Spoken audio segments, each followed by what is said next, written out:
Nick Miller, turning lemonade into lemon since 1981. Welcome to MsMojo, and today we're counting down our picks for the top 10 times Nick was the best character on New Girl. So I've decided to give up on women and put all that energy into tomatoes. I'm not convinced I know how to read. I've just memorized a lot of words. Do I regret it? Yes. Would I do it again? Probably. For this list, we'll be looking at some of the best moments from one Nick Miller. What do you think is Nick's best moment? Let us know in the comments. Number 10, naked reggae dancing.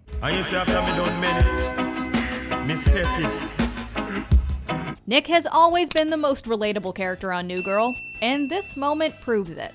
He's nervous about his date with the hot new bartender, so he gives himself a pep talk in his mirror to prepare.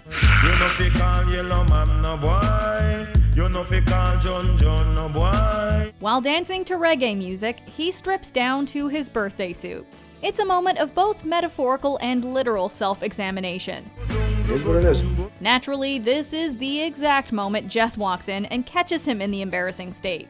Poor Nick, that last fragile piece of self-confidence he was clinging onto shattered at the high pitch of Jess's giggle scream. What are you?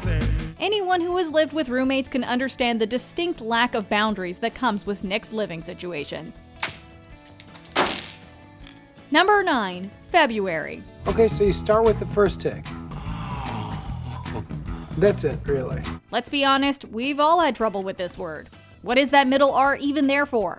During a guy's night in, Schmidt and Winston both admit some embarrassing gaps in their knowledge, and Nick decides to make some confessions in solidarity. To Nick, what can't you do? A lot. I can't say February. No one can. February. Yeah, it's February. He starts by telling the guys that he doesn't know how to pronounce February, and things go downhill from there. I can't say the alphabet unless I'm singing the song, and I never learned how to love. But enough about me. Guys' night! Nice truth bomb, Nick. He's just so casual about the admission that you can't help but morbidly laugh a bit.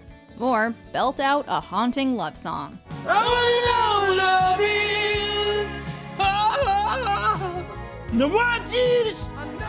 Sad song. Number 8, the trench coat. I don't know if I could give up looking this damn good. It's someone else's woman's coat. As we stated before, Nick doesn't have the best self-esteem. But his confidence skyrockets when he happens upon a trench coat that is accidentally delivered to the loft. Despite all of his friends constantly reassuring him that it is in fact a woman's coat, Nick feels, to use his words, Not to try. in that coat. Kind of pathetic, right? My coat makes me say things like that. First of all, Nick, it is not your coat. True, it was delivered to the wrong address. But then tell me, why does it fit like a damn glove? But Nick uses this to his advantage for once, in his pursuit of a woman who likes guys that are kind of a mess. Unfortunately for Nick, the true owner of the magic trench coat eventually comes to collect it. Is that my coat? What? I thought my package was delivered here. I was knocking and knocking. Are you sleeping in it? I think he might have been. Why? It's a fantastic coat. It gives me confidence. Man, that is a woman's coat. But it seems a little of the magic rubbed off on him. It gives him the confidence to kiss Jess for the first time. Good night, Nick. Good night. Number 7, Julius Pepperwood. How you guys doing? I'm Julius Pepperwood. Not now. I'm an okay? ex-cop, ex-Marine. I'm here to learn how to write short fiction. This is one of Nick's biggest shenanigans that eventually turns into his book's success. The first incarnation of Julius Pepperwood was a character created by Nick to spy on one of Jess's creative writing students, Edgar, who he is convinced wants to kill her. I'm from Chicago. Thin crust pizza? No, thank you. I'm from Chicago. Nick gets crazy paranoid, but we can't really blame him. The dude was writing and drawing some pretty creepy stuff. Nick goes so far as to sneak into the guy's shed as Pepperwood to figure out what his deal is. Though Nick might have been overthinking this one considering that Edgar has never met him, so there was no need to create an alias. But we're glad he did. Who knew he would become such an icon? He's not a burglar. He's Julius Pepperwood from Chicago. Let's get him in the house. The DA's gonna have my badge for this. No! Get off of him! You kill him! You kill me, Dick! Number 6, taking Jess to see the lights. Please, this is my nightmare!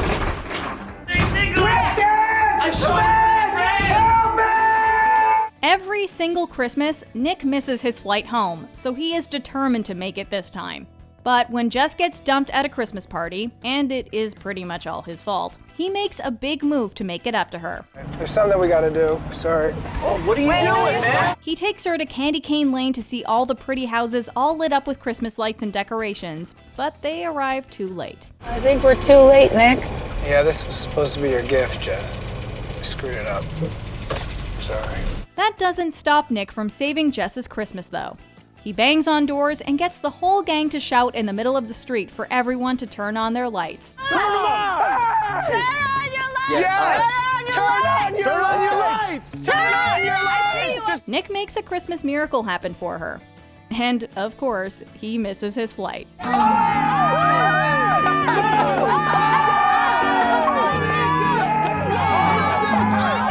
Number 5, When He Screams.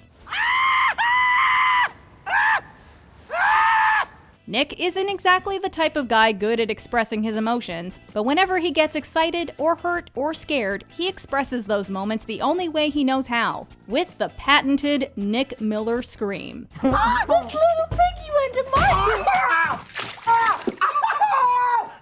Whether it's the time he burns his hand in Jess's soup and gets headbutted by her, or the time he gets terrorized by the monsters in a haunted house, that high-pitched scream always makes us laugh.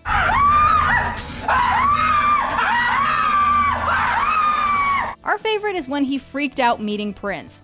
The gang sneaks into a party at Prince's house, and upon meeting him, Nick is absolutely speechless, but he does let out one long scream before passing out. Classic. Oh my god. Nick! Number 4, Confronting his father. Part of Nick's charm is that he's kind of a mess. You know what's funny about you? Somehow you have made this seem like my fault. This isn't my fault. I didn't invite you here. And when we meet his dad, we finally understand at least part of the reason why. His dad is a con man that never offered Nick the affection that he really needed growing up, and continues to brush off Nick's issues into his adulthood.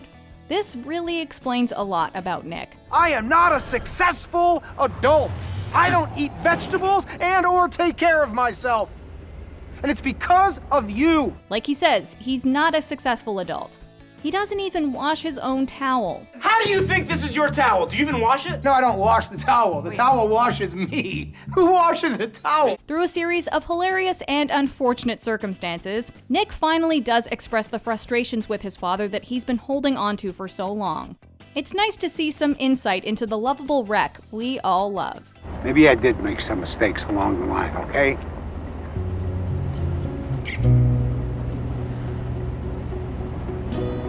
We all make mistakes, Dad. Number 3, Panic Moonwalk. Whenever Nick feels uncomfortable in a situation, he has a very odd yet creative way to escape. He simply moonwalks away. Why not just walk away like a normal person? I wasn't doing anything. No. Do not walk away from me. Do not. You are not. You're doing it. Nick. You did it. No, that's not good enough for Nick Miller. He relies on Michael Jackson's most famous move to get himself out of sticky situations. Man, terrorism. And it's the worst moonwalk ever. We've seen this walk from him a few times, but the best has got to be right after he and Jess kiss for the first time, and in an effort to avoid each other, they both end up at Cece's Indian Wedding Expo. What are you doing here? Oh, no, I just, Nick, you're embarrassing me. He sees her there, and rather than deal with the issue, he silently and embarrassingly moonwalks away. Come on, stop moonwalking, man. Man, you have been weird all morning. Number 2, Keeping a Secret. Lying makes me sweat. I can't lie. It's why I don't play poker or talk to pregnant ladies. Everyone knows that Nick is incapable of telling lies. In his own words, even thinking about lying turns his back into a slip and slide. The gang, even not so affectionately, calls him Sweatback. You have a secret. Turn around. You turn around. Let me see your back. Please don't, just be cool about this. Ew, gross. So he probably isn't the best guy to leave alone with the cop performing Winston's home background check to become a police officer. Especially when the gang are trying to help Jess hide a bag of meth. I've never seen someone sweat so much in my life. It looks like your body is crying. What are you hiding? Distraction! Nick gets stuck in the room with Winston's superior, and despite his body sweating like it sprung a leak, he actually does manage to keep the secret by telling her every other secret he's ever kept. When I was 10, I once walked by my mother sleeping, and I snuck in the room and I put a lemon in her mouth. When I was 11, I once tried on my girl cousin's wool tights, and I didn't hate the way it felt! What's better than the unorthodox way Nick managed to lie is just how proud of himself he is for it. This might not be the right moment, but for what it's worth, I did it. I kept a secret. Before we unveil our top pick, here are a few honorable mentions. Lie practice. I need you to pull it together and just say something simple. Schmidt's asleep. Schmidt is asleep. Schmidt's what The rhythm? normal human rhythm. Okay, Schmidt is asleep. Schmidt. Cotton Eye Joe. Why did you need me for this? Yeah? Winston must have taken that out of my car. How gullible do you think I am? You're fist pumping right No, now. I'm not fist pumping. Yes, you are. Ah! It's so friggin' catchy. French toast. Back off, I'm starving. Just let me get it off. It's Get your so own much. thing so fast. I got these slices that are for me to eat. If you want the slices, get your own slices. Trusting Beyoncé. Beyonce wears wigs, and you would trust Beyonce with your life. Yeah, I trust Beyonce with my life. Riding with my surfboard. Surfboard. Fork arms. Hey, that's gross. Get a fork, man. I got 2 perfectly good forks at the end of my arms. Before we continue, be sure to subscribe to our channel and ring the bell to get notified about our latest videos. You have the option to be notified for occasional videos or all of them. If you're on your phone, make sure you go into your settings and switch on notifications. Number 1. Meeting Tran. One of Nick's most defining character traits is, as noted, his irrational anger. I will push if I want to push. Come on. When the drama at the loft becomes just too much for him to handle, he heads to the park to cool down. While there, he meets his soulmate, Tran. What is your name? I can't keep thinking of you as my magical best friend with no name. Joe, Tommy, Lewis, Tran. Is it Tran? What a crazy guess. Beautiful name. Though annoyed by him at first, Nick is somehow calmed by Tran, even though he doesn't say a word. Nick starts confiding in Tran everything that's upsetting him, and while still silent, Tran somehow helps Nick figure out the answers to his problems. Why do you always have to make everything so simple? How do you just get it? How do I become you? Show me the way, man. I'll do anything. Who knew Nick could find comfort in a small wordless man and a session of water massage? Why are you cradling me like a baby, friend? This is not how guys of my generation hang out. This was the beginning of an odd but beautiful friendship. I am a huge baby. Do you agree with our picks? Check out this other recent clip from MsMojo. And be sure to subscribe and ring the bell to be notified about our latest videos.